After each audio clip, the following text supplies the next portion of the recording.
Cette période des droits de douane a été une période où il y a eu beaucoup d'émotions dans le groupe d'échange avec les élèves, et vous pouvez voir que le SP500 a chuté énormément ici de moins 20% en formant ce fameux V-bottom.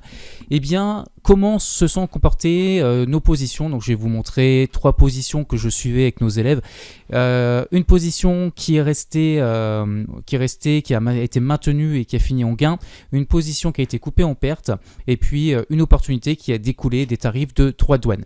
Donc on va commencer peut-être par la position perdante, parce que les trades perdants ça fera toujours partie du jeu, même si on va pas se le cacher, on n'en a pas eu beaucoup là depuis un an et demi. Bien, ça fait partie des statistiques, et vous voyez qu'ici sur le trade c'était sur BSAB, donc là on était rentré sur la zone en vert ici, et donc on avait pris un petit gain partiel quelque part dans la tendance.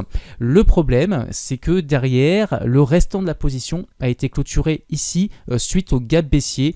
Vous voyez ici c'était vraiment sur la fin du crash des tarifs douaniers, ça a commencé à chuter avec les tarifs de douane, et juste ici du coup ça a ouvert la séance du 7 avril.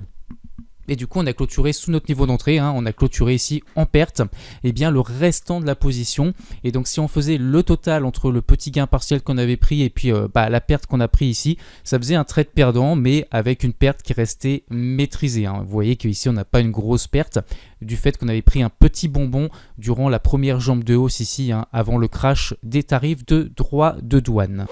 Eh bien, ces fameux tarifs de droits de douane n'ont pas perturbé la construction de cette magnifique action qui s'appelle ROG, ici sur le marché australien. Donc on s'expose à différentes places de marché en fonction des opportunités et puis des cycles. Et puis ROG, du coup, vous voyez qu'ici, durant le crash des tarifs de droits de douane, en fait, elle a eu très peu de volatilité en réalité. Et donc ça, c'est un trade qu'on a dans notre portefeuille actuellement, qu'on est en train de surfer avec les membres de l'école.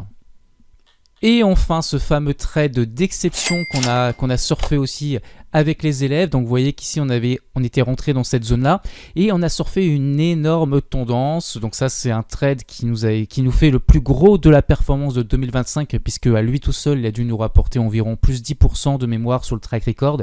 Et bien ce trade on l'avait clôturé, alors peut-être pas ici précisément, un petit peu plus bas je pense, mais dans cette zone là, proche des ATH ici.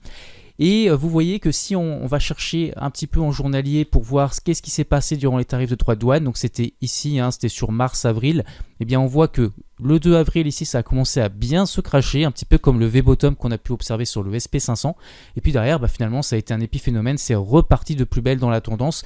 Et ce qui est bien c'est que notre plan de trade de swing trading hebdomadaire durant ce crash nous a absolument pas fait sortir de position, et du coup on a pu surfer tout le reste de la tendance pour un bon surplus de performance.